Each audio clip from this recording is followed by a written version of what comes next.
Hey everybody, welcome to Pop Culture Philosophers. I'm Rockin' Robbie Billups, and it's time for the weekly comic book review.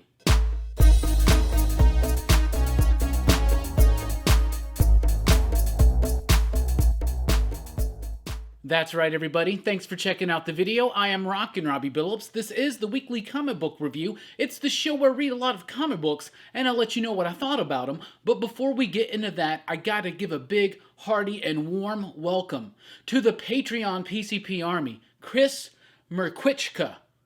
I'm sorry if I messed up your name, homie, but I really do appreciate your support. Going a little bit further, joining us over at patreon.com/PCP and unlocking exclusive content, early access, for instance, early access to this here video in an audio form hours before it releases on YouTube. So Chris, thank you so much, and on behalf of everybody from the excitable PCP crew, station. Now let's get on with the pick of the week, because we always start with the pick of the week. And this week's pick of the week is Once and Future, number 14. What an amazing issue of Once and Future. Now, Once and Future has been one of the best books of the year from Boom. It's written by Kieran Gillen, with artwork by Dan Mora, coloring by Tamara Bonvillain. I believe Ed Dukeshire is the letterer as well. Yes, in fact, he is. So, why is this one random issue of Once and Future the pick of the week all of a sudden, instead of just placing high on the top 10? Well, it's because everything that Once and Future does well is on perfect display in this one issue. Amazing pacing and sequence of events and actions, building into mystery, adding new elements to the story, and then hitting some great character moments. There is some great character work on multiple characters in this issue, in particular Granny, and not just your typical kooky monster hunting grandma type stuff, but some real, look into the tragedy of this character, of her life, of her path. Then you have Dan Mora on the artwork, just precision. Everything just so sharp, so clean, so purposeful, more so in this issue than it feels like it's been for a while. Even though it's been top-notch, this is perfect. The artwork, the coloring, which is part of the artwork by Tamara Bonvillain, best coloring of the year. I will go ahead and say this, Tamara Bonvillain, especially because of her work in Once and Future, is my pick for colorist of the year. And all in all, you got a great package, really amping it up at arc number 3. This is something that could have been a one-and-done story after 6 issues, but it kept going, and there's a reason for it. There's a lot more of these legends to unfold. If you haven't been reading it, it's really great, and it takes a lot of English mythology and legends and folklore, and it throws it into a modern way, but it's infecting reality. It's really interesting, really cool, very adventurous. It's got the flair of a more monstrous and scary Indiana Jones or something like that. Once and Future number 14, the second part of the third arc, and it's one of the best, most precisely executed issues of the series. Let's jump over to Marvel. We got Black Cat number 1. It's a King in Black tie-in. So, this is pretty much the same writers, Jed MacKay. Yeah, this Jed MacKay's the same writer from the previous Black Cat run, which ended after 12 issues or something, right? So now we got another volume of it. So it takes on, Felicia, her journey, what she's been up to, her crew, her heist crew, all of that's involved. All of that was established in the previous issue, but it is a pretty decent start for a new story, albeit it is a tie-in to King in Black. Like I said, most of these early tie-ins seem like they're going to be, heroes going about their business, or anti-heroes or villains or thieves, whatever you want to call them, going about their business. Symbiote dragons appear, they have to deal with it. But this might have a little bit more of a redemptive note for Felicia. I actually really like this. Now, I didn't really dig too much on the previous Black Cat series. I don't know how long I'm going to be into this one. Definitely at least through the King in Black stuff, because is it essential for King in Black? As with every single one of these tie-ins so far, no. But it was rather fun, and fans of Felicia Hardy might definitely want to check this one out. I thought it was pretty nifty. It was alright. There you go. King in Black, Symbiote Spider-Man, issue number 2. Really wasn't feeling issue number 1 of this. I haven't really been the biggest fan of Symbiote Spider-Man. I really like Peter David, but I really don't like Greg Land. So aside from the artwork, though, issue 2 of King in Black Symbiote Spider-Man was actually pretty decent. You're starting to get more of the connection between Mr. E, the the symbiote costume on Peter Parker, because this is set not necessarily in the 80s, though it does throw off an 80s vibe, but it's set during the time that Peter had the symbiote costume. And it has all these connections to know that they're really starting to kind of flesh out a little bit. Is it essential? Like all of these tie-ins so far? No, don't be fooled. You don't have to read any of these King in Black things so far to really appreciate King in Black. Now, it is still early, but I forecast that that's just how it's going to be. So for a book that I really was not excited for issue number 1, I thought issue 2 was a decent improvement. But you still got Greg Land on the artwork. The Immortal Hulk, the King in Black tie-in.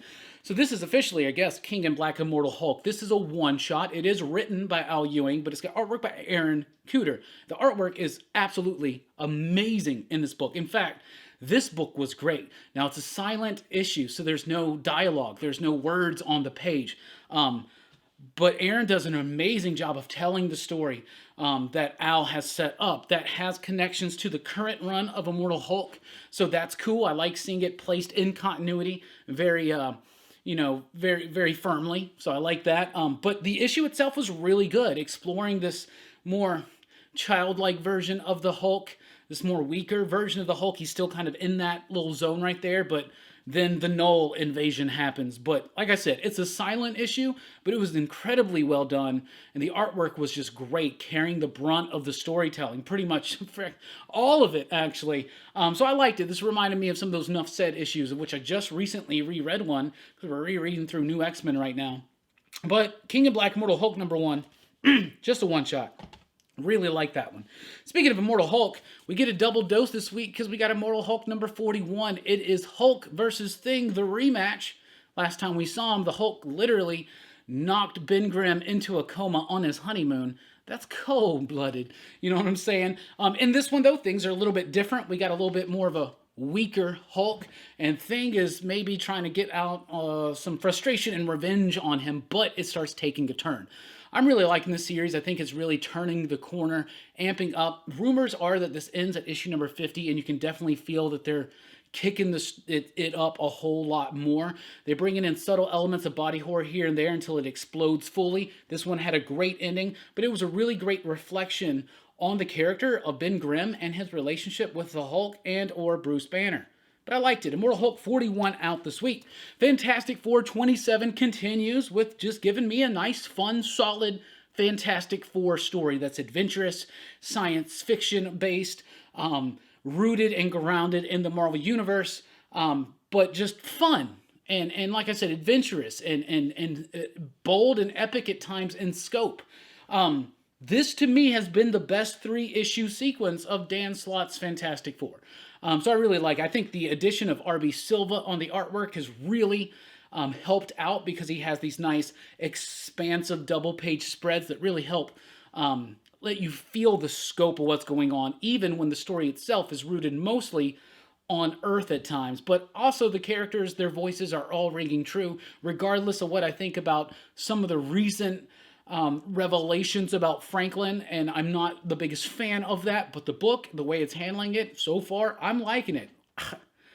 These are the 3 best consecutive issues of Dan Slott's Fantastic Four. There you go. Iron Man number 4 is here, and I think I said that issue 3 would be my last, but then I said, you know what? Let's just do it again. Let's try it out. It's Christopher Cantwell. I know he's a decent writer. I've read some things by him I really like. Yo, this book was so dumb to me. I did not like it. I thought some of the dialogue was incredibly bad at certain points. There was a forced-on relationship between Patsy and Tony that didn't feel natural and organic whatsoever. So I didn't really like it. The artwork's fine, but the coloring to me is starting to just be a little muddy, a little too dark. And there's like no Iron Man in the book. And not saying that you always need him in his suit doing things, but this book to me is just kind of running around. It hasn't yet established a firm identity. It hasn't yet hooked me. 4 issues in to an Iron Man run. If I haven't been hooked, and I love Iron Man, I want to read a good solid Iron Man book every single month. And if I'm not hooked 4 issues in, I'm done. There you go. New Mutants number 14 is here. So now we are Reign of X. We're post Ten of Swords. So now we're getting back on track with these X books. Last week's Marauders was fantastic. What about New Mutants? Well, we got a different writer here. We got Vita Ayala, and I think they do a great job for what they're tasked to do. Rod Reese's artwork is fantastic like usual. The story, though, gets a little sluggish. It gets a little bogged down. They're trying to set up this idea of what the Sextant's actually about, because you basically have, in a small community within Krakoa, all of the young mutant teams, Generation X, New Mutants, the new X-Men, things like that. You got them all kind of there, and then you got these new additions, and now it seems like the direction of the book is going to be about the older young generation teaching the newer, younger generation, right? And that's a cool way to get to it, and this also has the return of a pretty much fan favorite X-Men villain, and I think that was cool, but the book felt a little boggy at times, a bit too sluggish, and it took a while to kind of get everything going. It just never really quite came together for me.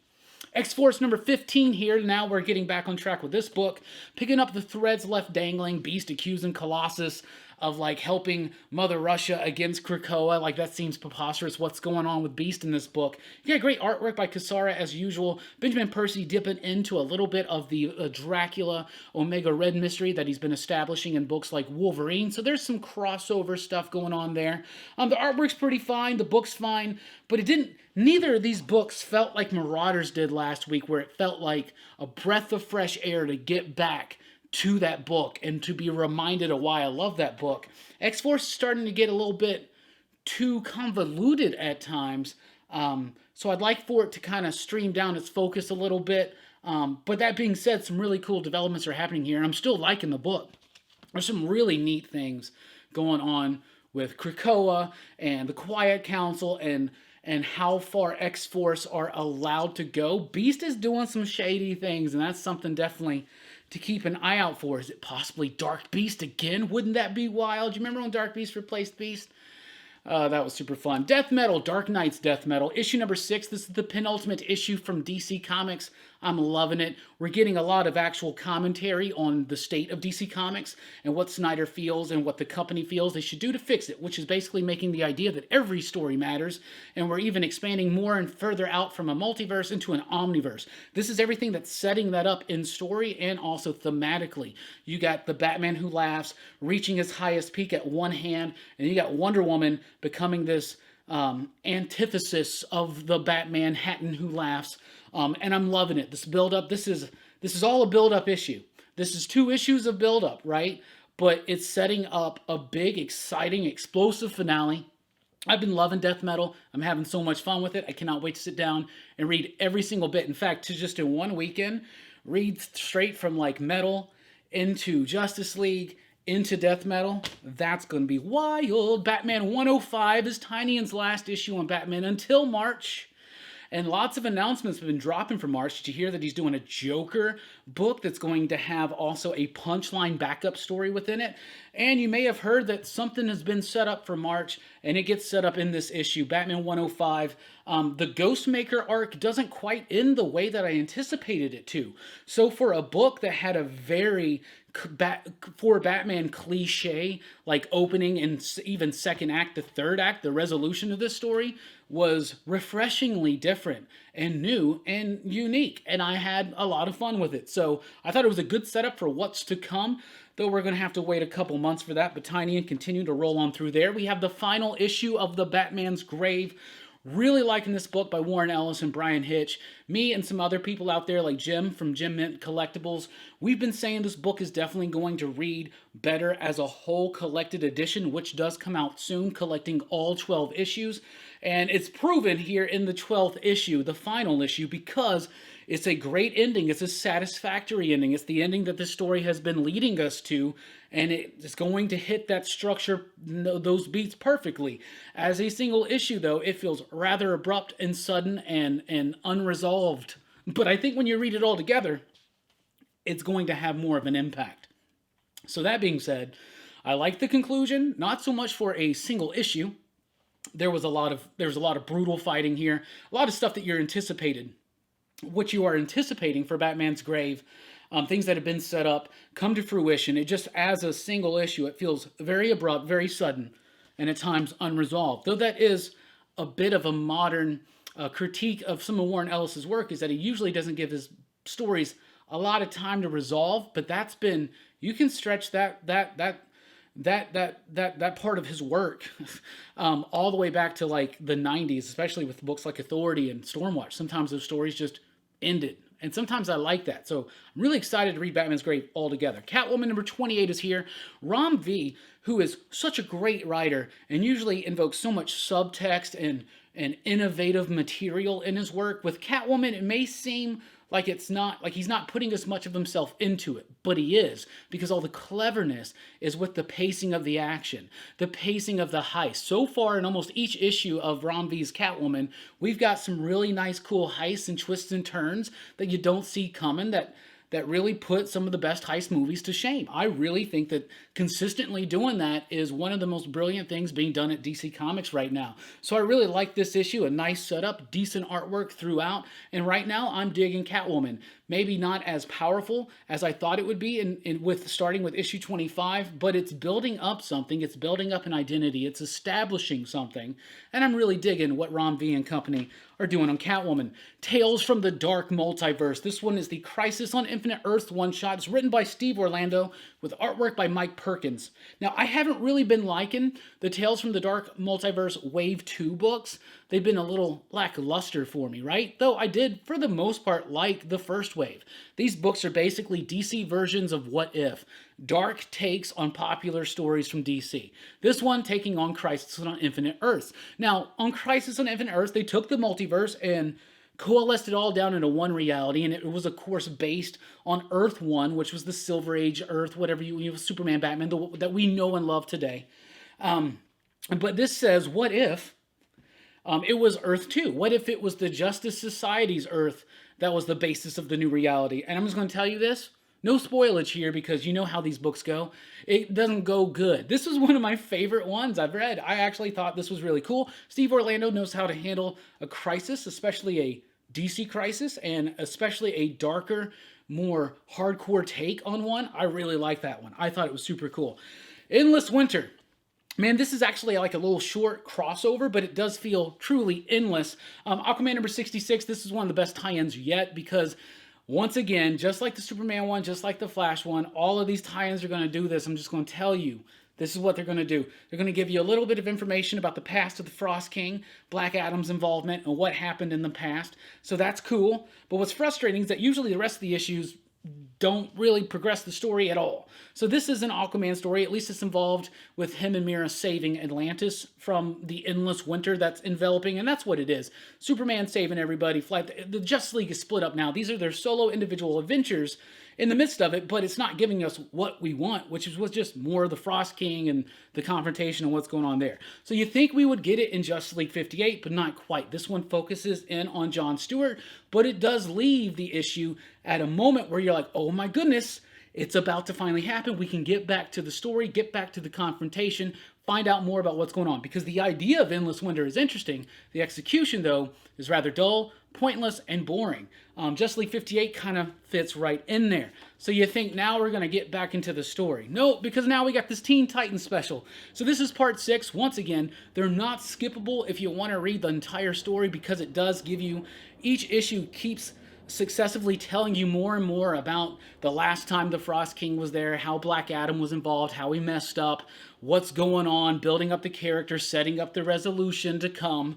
But then it's just filled with a bunch of just stuff. Like, I haven't been reading Teen Titans. This one was rather dull and kind of boring. And look, speaking of dull and boring, it's Superman, number 28. Amazingly powerful artwork by Ivan Reis. This is just the cat to draw Superman. But Bendis, for me, has just not been doing it. Now, this is, I believe, his final issue on Superman. So, there you go. Everything kind of gets wrapped up rather suddenly in Bendis-type fashion. It didn't really do anything for me story-wise. It was supposed to be Bendis' last statement on the character, but there is still an issue of Action Comics left to come out. So maybe that will be, but I wasn't expecting much. I'm just very happy that this is over, to be honest with you. The Green Lantern Season 2, issue number 10. This book is going on a hiatus for a couple months during Future State, but it will come back for its final 2 issues. And what it does in issue number 10 is really set up that crazy 2-part finale, which involves a multi-crisis? Come on, Morrison, you're killing me. This is awesome. I love this crazy, kooky, cosmic stuff. Really hard to decipher and understand at times. Definitely rewards rereading. The artwork by Liam Sharp is just brilliant, and it keeps getting better and better as the issues progress. I don't believe it. It's awesome. Green Lantern Season 2, number 10, not going to be for everybody, but if you like your comic books wild, rambunctious, and crazy weird, you're going to love that one, but that's just Gmo. Nightwing, number 77 is here. Why not, right? I figured this is the last issue before Future State. Might as well just stick the course. I'm stuck reading Nightwing for the next little bit. And this was a nice little solid kind of coda issue.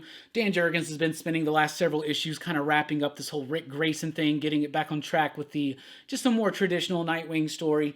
And this is a nice little like Christmas story. Some Bruce and Richard work gets done, or I should say Dick, because you know he's back to Dick Grayson. But you know it was fine. There was nothing wrong with it. It was decent. It was okay. It is all right. Amethyst, number 6 is here. Just like the Bendis Superman, I'm really excited that this one's done because I cannot resist the urge to buy every single Amethyst comic book I ever see that I don't already have. And that continues on into the modern day. Whenever there's an Amethyst book, for some reason, I love this story. I love this world, Gym World. I just love it. I've been reading this shit since I was a kid, right? This one has not done much for me. I do like Amy Reeder. I respect her work, but I don't think that this was the book for her. I never quite felt like it had its own identity. It relied too much on what Bendis had set up, and it never really quite fully delivered on it for me. But that's coming from someone who's a big Amethyst fan, and let's be honest, are any Amethyst books really good? Yes, the New 52 stuff, Sword and Sorcery.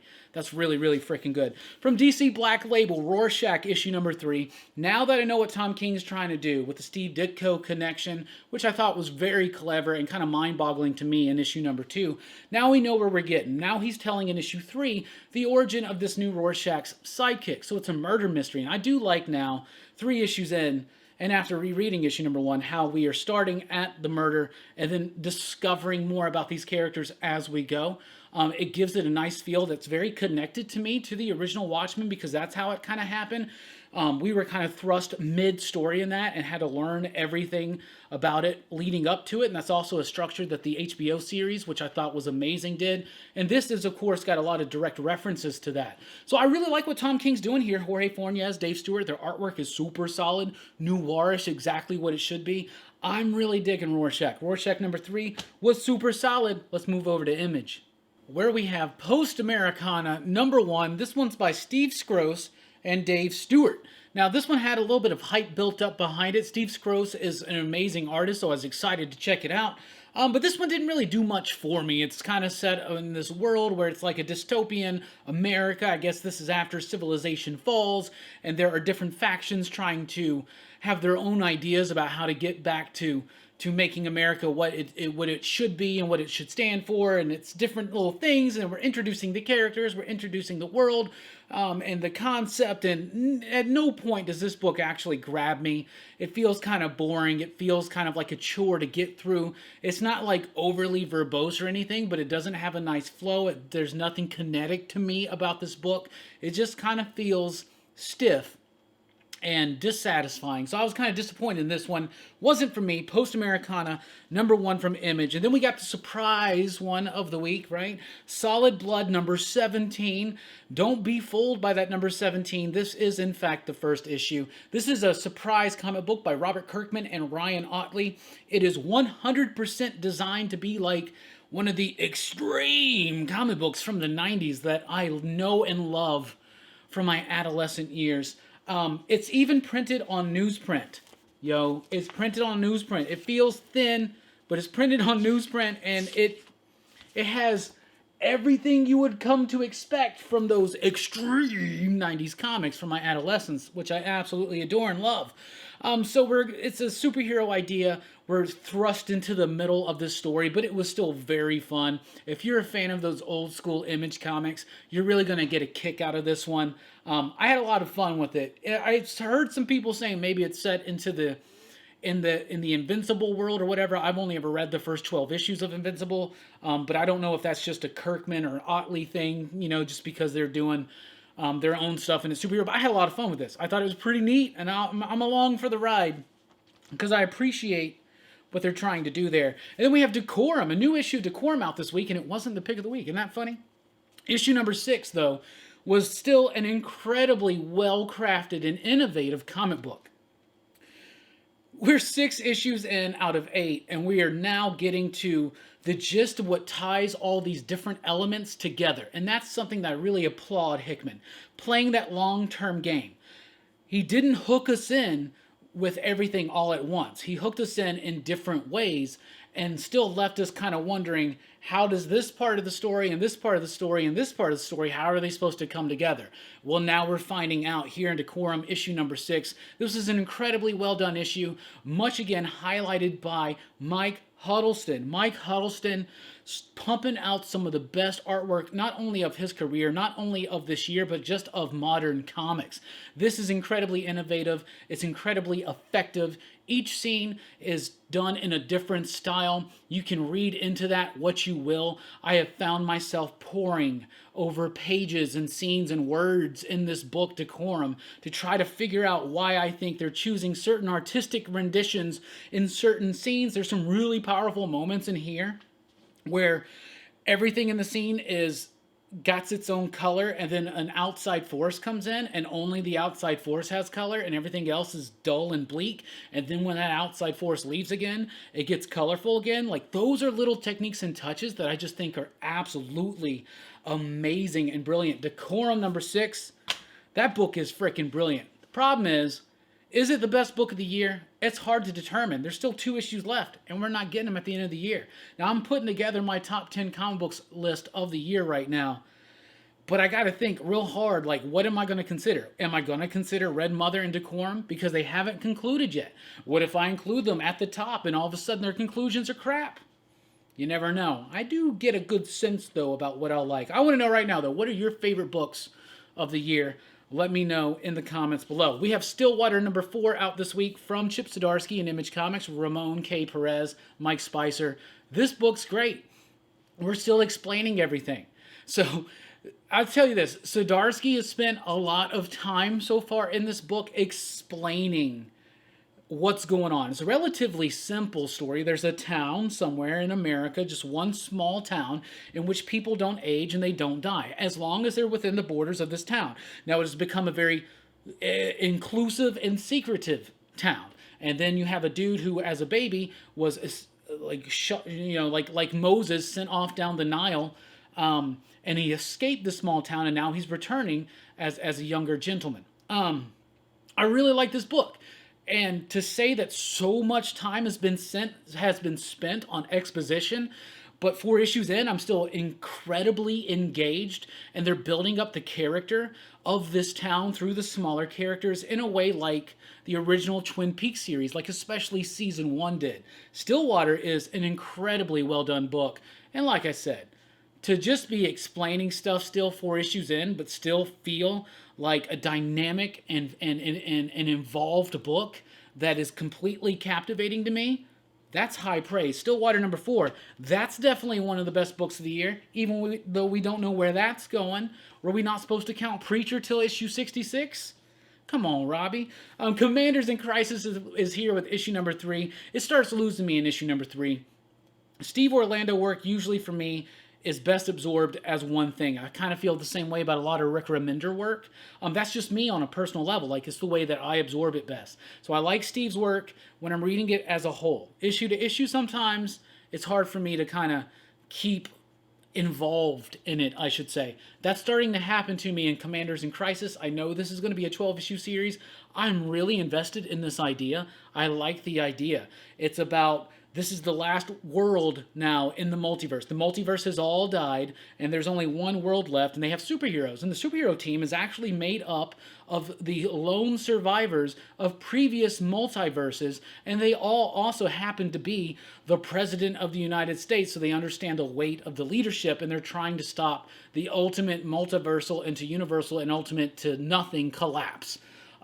So it's big, and it's epic, and it's fun, and it's rooted in some great character work, but it's starting to lose me 3 issues in. I think I'm going to trade weight that. I think it's going to be rather rewarding to read all 12 issues together. Big Girls is here with issue number 5. Jason Howard doing a great job with this series. I'm having a lot of fun with it. He's got a lot of charged action in it, big moments as far as just the action and the adventurous aspect of the story goes. Great sci-fi elements. He spent time last issue doing some exposition that has totally now reaped its reward with issue number 5, in which things get really big and explosive. This is a world in which boys sometimes turn into giant monsters, and sometimes girls turn into giant women, but they're not monsters, they're just regular women. But there's a lot more involved, and the characters are finding out more as it goes. And Jason Howard, we know that he can deliver a nice, like, action punch on some cool sci-fi concept. He's done that with Warren Ellis on books like Trees, and he's done that on Cemetery Beach with Warren Ellis. But to do something like this on his own, I highly applaud him, because he's doing great work. Also, just throwing kinks into the story, throwing curveballs here and there, sinkers, sliders, fastballs, you know, whatever it takes to get the job done, but also doing some really nice nuanced work subtextually and with the character bits. Big Girls number 5. I'm really liking that book. Ahoy! We have Second Coming, The Return. This is the second coming of Second Coming. Second Coming, Only Begotten Son number 1. This is the first issue of the second volume. This is the basic gist. This book is definitely not for everybody, but it is for me, and I really like it. What could easily be just some kind of irreverent satirical work is actually an irreverent satirical work with a lot of heart. So this book is about Jesus being sent to Earth to learn basically from Superman how to be more Messiah-like, right? And the first issue had a lot of sacrilegious type stuff in it, but at the same time, I thought it really had a nice core root of the actual message of Christ. Okay? It's in there, but in the midst of all this other wildness. And I love that kind of stuff, right? In Second Coming, Only Begotten Son, we're now taking that same irreverent scope on things and applying it now even more to Superman, to the Superman origin, to Krypton. So this right here is just a recap of the origin of Sunman, which is the Superman of this world. And so it sets that scathing satire that they did on parts of the Bible in the first volume. They're putting it now on the Superman Bible, and I really liked that approach. I really like this book. I think that Mark Russell and Richard Pace did a brilliant job of the first one, because it wasn't just some kind of like bashing thing. It literally was trying to stay as true to the nature of the message of Christ as possible, and I thought that they did an amazing job with that. And I'm assured now, because of the structural difference in tone here, just slightly though, the focus being put now on Superman, and we'll see how this blossoms over the next 5 issues. But it seems like they're going to do that towards Superman now, and try to bring about, when you do that, see, this is why I love works of satire, is because when you tear something apart, you can then find what is truly valuable in it, right? You have to burn all BS away sometimes to get to the true gold underneath. And I think that that's what Second Coming's been doing with the mythology of Jesus Christ and Superman and their obvious connections throughout history. Even the fact that Superman is straight up a Moses story. Jesus is kind of, we're done. When's the next Teen Dog Shades night? We only find them when they're dead. Issue number 4. Really, I don't know how I feel about this book. I love the concept of this book. I think Al Ewing has crafted a great idea. I think he's built up some interesting enough characters. And I really like the artwork. I love the artwork by Simone DeMeo, usually, but there's something about the coloring that's muddy to me.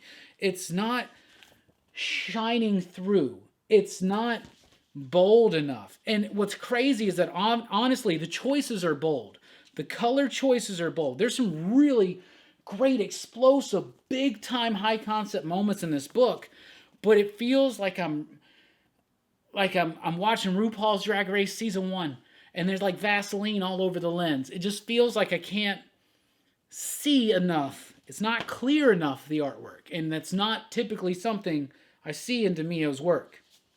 But moving on, Power Rangers #2 is here, continuing one of the best superhero books out there. That's right, Jay Strick. I said one of the best, not the best. One of the best superhero books out there is Power Rangers.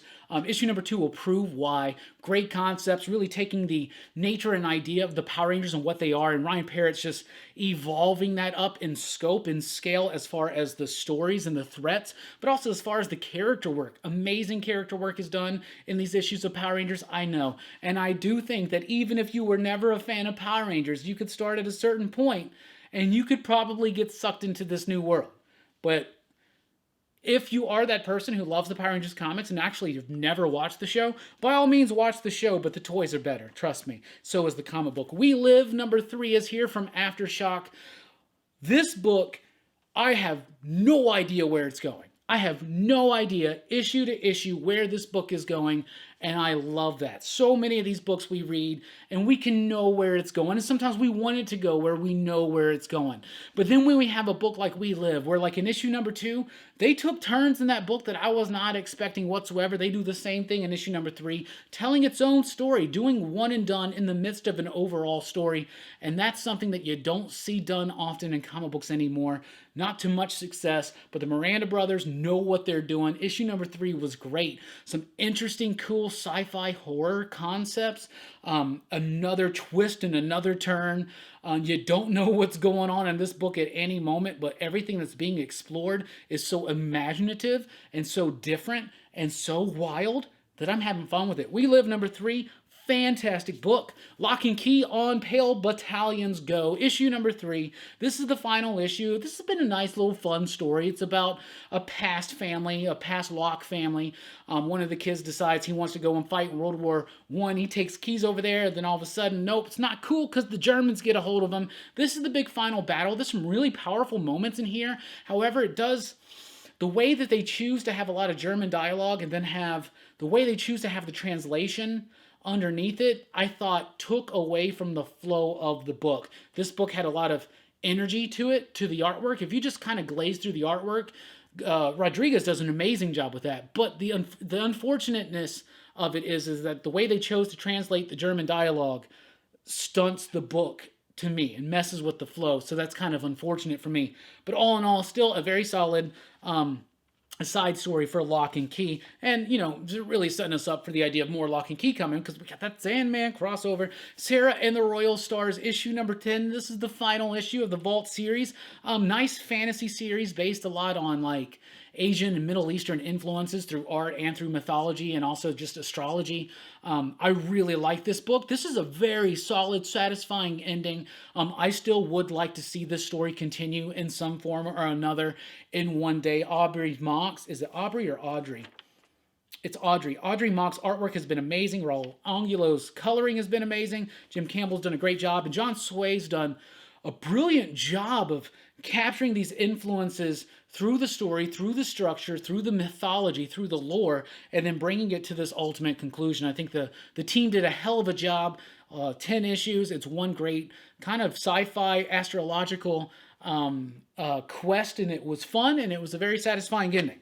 I hate to see it go, though. Speaking of hating to see things go, don't you love it when you hated to see something go, and now you're loving when it comes back? We have Resonant #6 is here.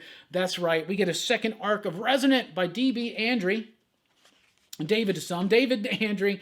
Skylar Patridge now is the artist taking over from Alejandro Aragon, I believe. Jason Wordy still on the coloring, Darren Bennett. So we have an artistic change, but we don't have a change as far as the writing, the lettering, or the coloring. And the coloring and the lettering are doing something so stylistically unique to this book that it's making the book almost an audible experience. And Patridge, I don't know, but Skylar's artwork really lends itself to that, and she adapts her style into the flow and theme and atmosphere of this book, and that's something I absolutely loved. I did an advanced review of this a couple weeks ago. I'll throw a link up. You can check it out to know more of my full-on thoughts. But Resonance is great, and Mr. Andre himself is going to be joining us on the channel very soon, so be excited for that. From the world of Black Hammer, we have Barbalian Red Planet #2. Really liked issue #2 a lot better than issue #1. I thought issue #1 was okay, but it was a bit shaky, a bit cliche at times. And #2, though, we hit some really powerful moments, some moments where this is basically set in the 80s, and it's dealing with the AIDS epidemic in the gay community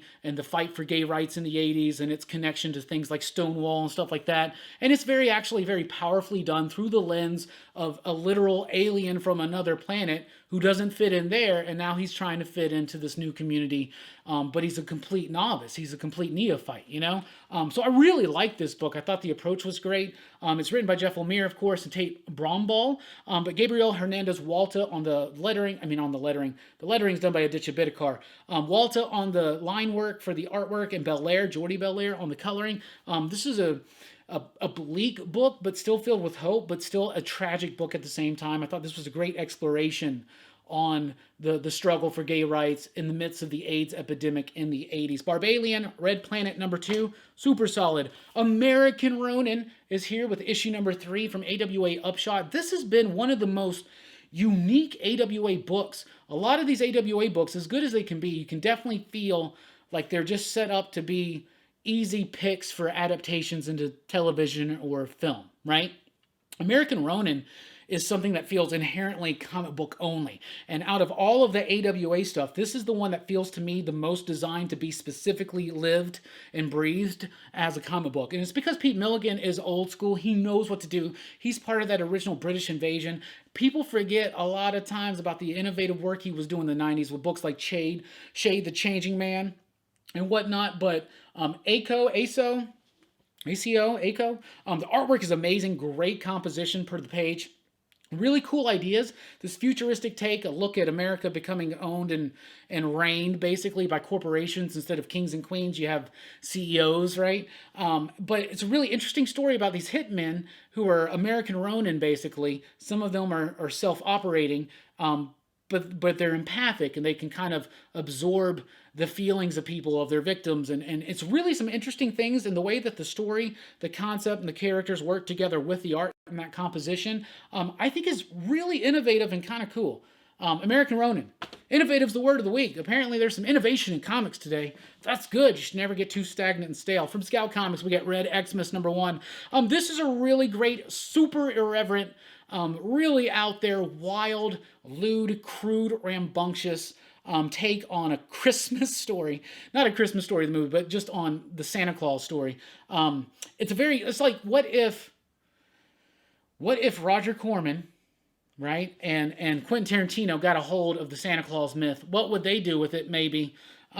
It's kind of that thing. I don't think this is a continuing series. I think this is a one-shot first issue, and then they're going to release a trade paperback later on. But if you're looking for some violent, and if you're looking for sex, drugs, and rock and roll in your Santa Claus story, check out Red Xmas #1. This was wild.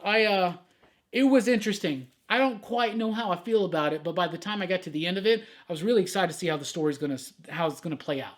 It's kind of like Death Wish meets Superman, by way of the cheesiness of Corman and the ridiculousness of Tarantino sometimes. Then we have Shit Show #1 from Scout Comics. This is pretty wild. This was actually a really cool, fun issue. I think a lot of people thought it was coming out last week. It actually comes out this week, or at least that's when I got my copy. There was another one from Scout. Somebody, and it's Sam and His Talking Gun. I didn't get a physical copy this week. We were shorted, I believe, but I did read the digital copy. That book was really cool. It's about a dude with a gun who talks, but the way that the action is paced throughout that book's really cool. This is what Shit Show's about. What if Superman lost one day, right? Everybody died, Lois died, Justice League dies, whatever. And then what if he just goes on a bender and becomes just an absolute POS, right? That's what happens.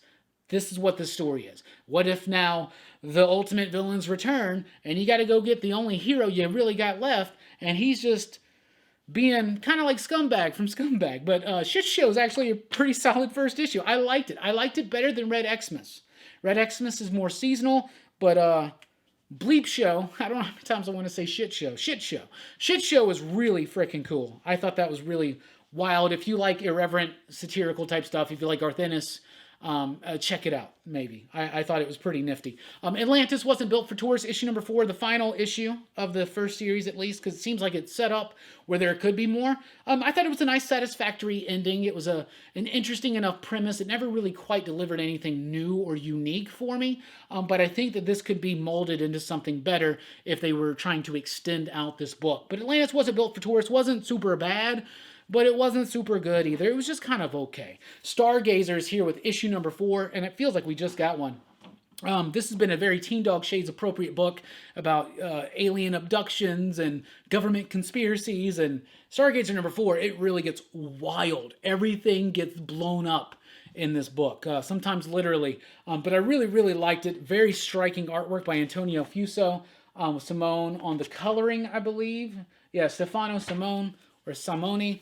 The coloring is great. There's kind of, at times, this two-tone approach, using purples and reds and blues, and it's really, really, to me, just, I love the freaking artwork in this book. Interesting characters. It's all coming together here. It starts exploding out, and I had a lot of fun so far with all 4 issues of Stargazer. So that's what I read. That's what I thought about it. What are you reading? What are you digging? Let us know in the comments down below. Thank you so much for checking out the video. Please do like, share, and subscribe. Click the notification bell so you don't miss a single video, including our live shows. Sometimes we just randomly do them, and they're always fun, chilling with the PCP Army. Anyway, join us over at popculturephilosophers.com for podcast blogs and a whole lot more. I've been Rockin' Robbie Billups. Thanks for rocking with us. Keep on reading.